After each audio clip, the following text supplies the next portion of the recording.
Alright, welcome everyone to the final level, and our special attack for this stage is a lightning dash, where we charge forward with righteous, blistering fury and just fuck everything. We can chain lightning dashes into each other, or we can charge them up. Doesn't matter, either way everyone gets fucked and it looks really cool. Once again, a beautiful linear path of destruction for us to carve our way through, though if memory serves, this one has a few more ramps than we've seen previously. Does that do anything for the game design? Not really. Shame about that, almost had 300 hits. I've actually been kind of surprised at how overwhelmingly positive everyone has been toward me playing more Musso games. Not that I don't love them too, I had a great time Let's Playing Dynasty Warriors, Gundam, Devil Kings, and especially Kin's Rage. I guess I also showed a little bit of Shogun's Blade on the channel, but I really don't think that one warrants an entire Let's Play. It had some cute ideas, for what it's worth. I really like the lightning raid mechanic. I don't know, maybe not every game needs to be me trying super hard to analyze everything. Maybe not every game has to be that. That's just my default mode of playing things and commenting over them. But with a game like Sengoku Basara, it's not like tactics are of incredible importance. You choose whichever special attack you think looks the coolest and go with that. Hey look, an extra area, one of the very few extra areas available in Kojiro's mode in Sengoku Basara Heroes. With Kin's Rage in Dynasty Warriors Gundam, there was a lot to talk about in terms of game design and strategy. In Dynasty Warriors Gundam, I even put markers on the minimap to explain the strategy I was going to be using to complete a level sometimes. Like in my video editor, I put markers on the minimap to explain where I was going to be going to minimize NPC casualties and get the best ending possible and whatnot. And in Kin's Rage, that's really just a straight-up character action game with Musso game mechanics in it. That's just its own thing.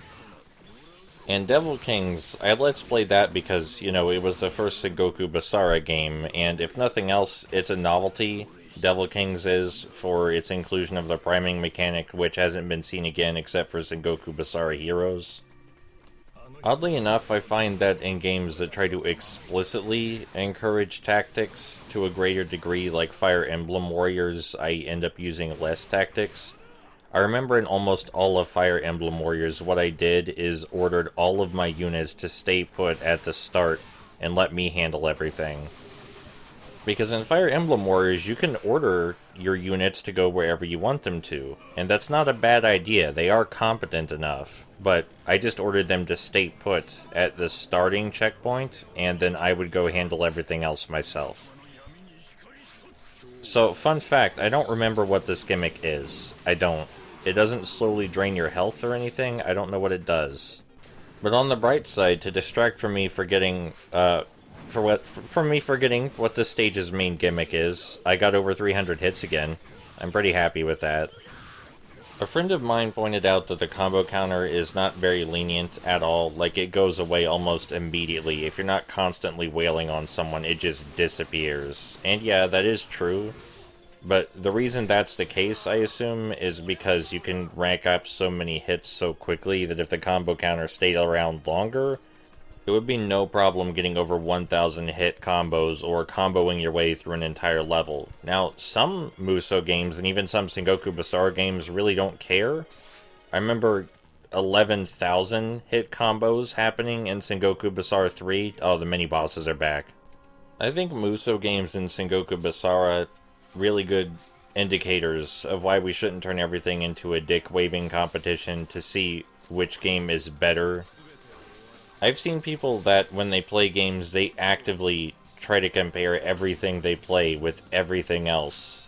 And if it's not better than something they played previously, they don't consider it worthwhile. And I really can't fathom playing games that way. It's not like I don't compare the games because I have to. It's a subconscious thing. And then I state the observations of comparisons because that's informative and also allows for interesting discussion. But some people are like, why are you playing this when this is better? And I'm like, because I fucking want to. I don't play things based on how good I think they are. If I only played things that I thought were the best ever, life would be really fucking boring, and I would not play nearly as many video games or have nearly as much fun.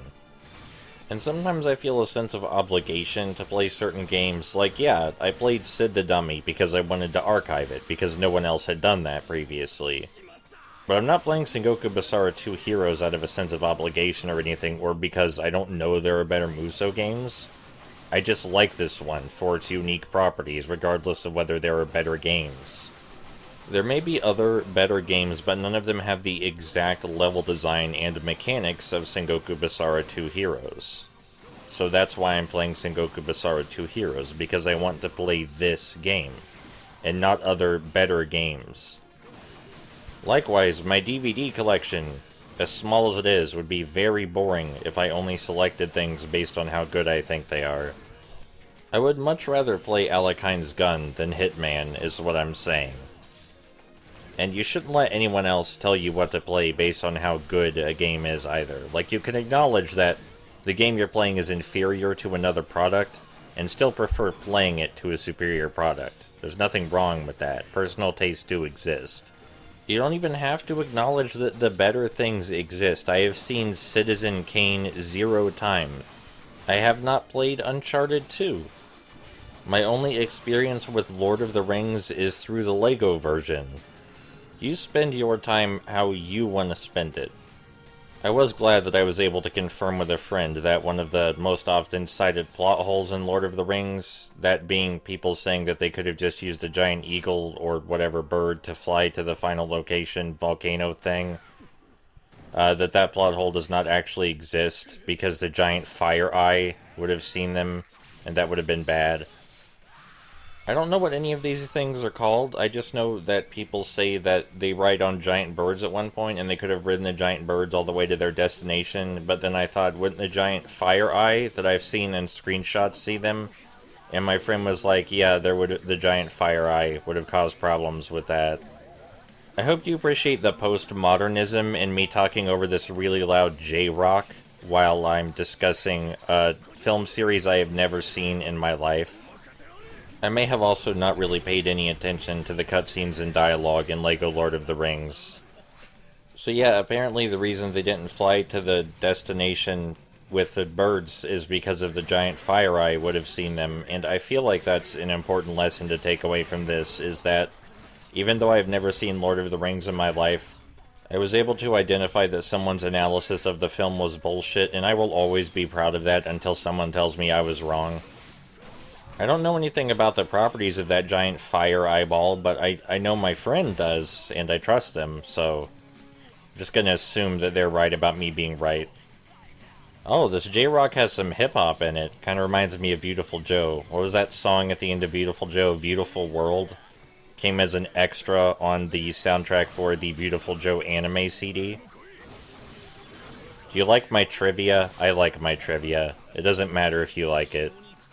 You know, this stage actually feels kind of boring in comparison to the other ones. I'm just kind of shocked to have to say that.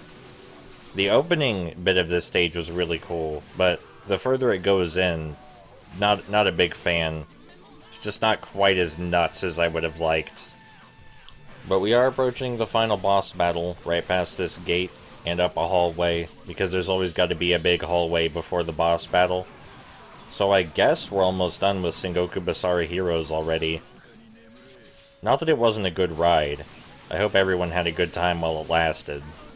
But sure, like many of the Sengoku Basara games and many Musso games, this game may not require a lot of strategy or thought in general. But it's good to relax with, it's really satisfying, and it's deliciously over the top. I think I actually chose the lightning charge specifically for this level because I remember wanting it to dash around the slopes, as few of them as there are. Anyway, enjoy the final boss fight and ending that you can't understand.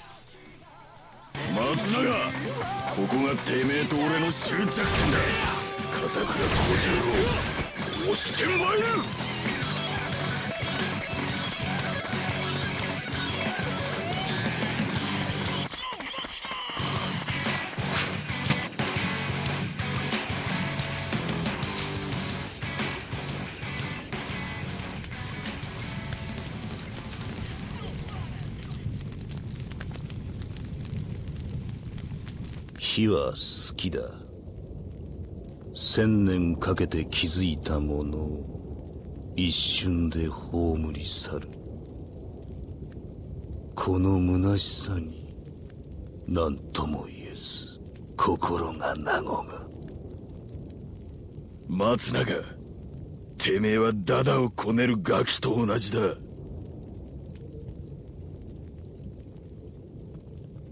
それはもっともなことだ。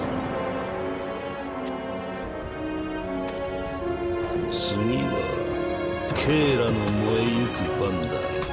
さあ、私に虚しさを味わわせてくれ。せや、見せてやろうぜ。これでショーダウンだ。竜の舞は天王も貫きましょうぞ。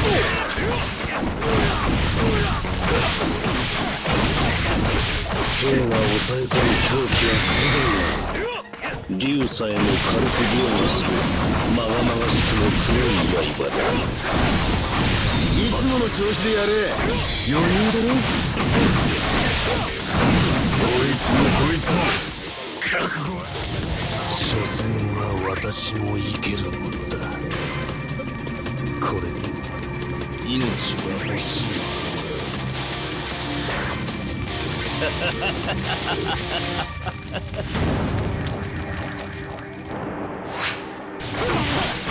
かを捨てて一つ得る順当なことだろう。てめえには心は通じねえ。そうだろう。誤解しないでくれ。手段も選ばぬわけではない。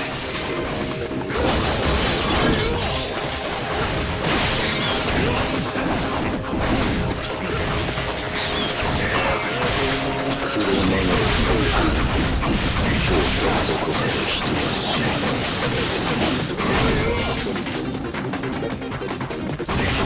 俺の国を取るにはまだ軽いんじゃねえか。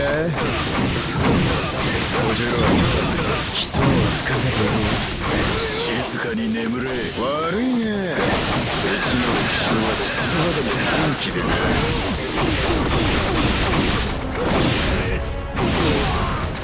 私は良い人間だったという結末などない。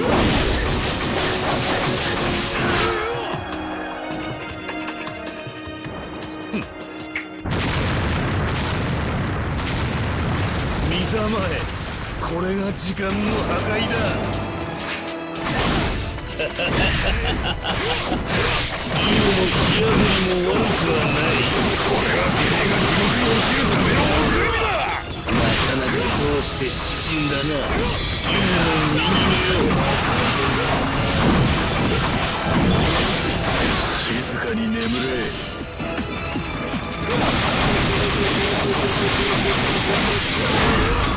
そうね、ケイラが味わったのは世の本質だ。奪われたものは罪なのだ。犯した罪に嘆く必要はない。ケイラもいつかは口ゆくのだからな。あんたの言うことはもっともだ。だが俺の死ぬ場所は俺の決める。待てがそろそろ終わりだ。てめえの能書きは気が来た。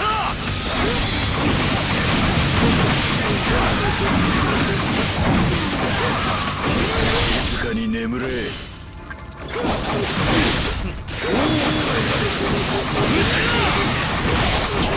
道は下道のままし、それが最も正しい修正ではないかな。遠慮はいらねえ。食らい尽くしてみせる。本気出せって言ってんのがわからねえか。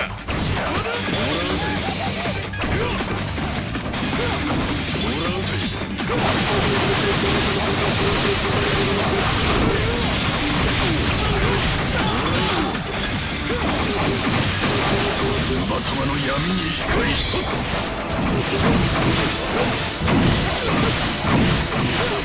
仲良くしてくれ。何？ケイが死に行くまでのほんの少しの間に。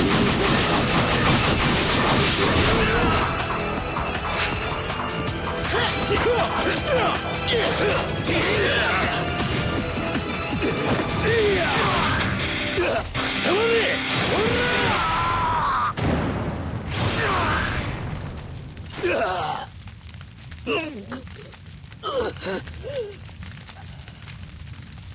下まで屍は残さないようにと決めている。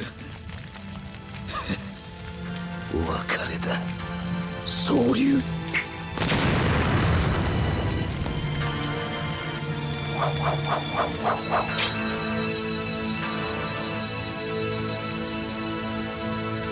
地獄への扉は無事開いたみてえだな。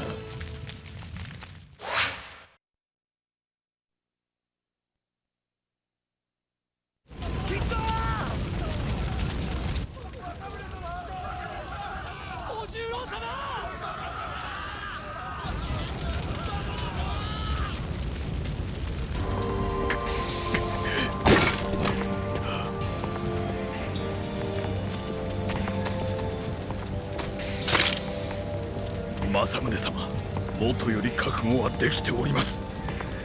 あなたに刀を向けた暴挙、許されることではありませぬ。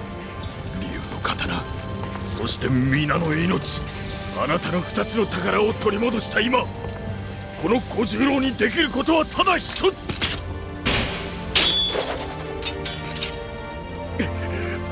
野暮はなしだぜ小十郎。政宗様。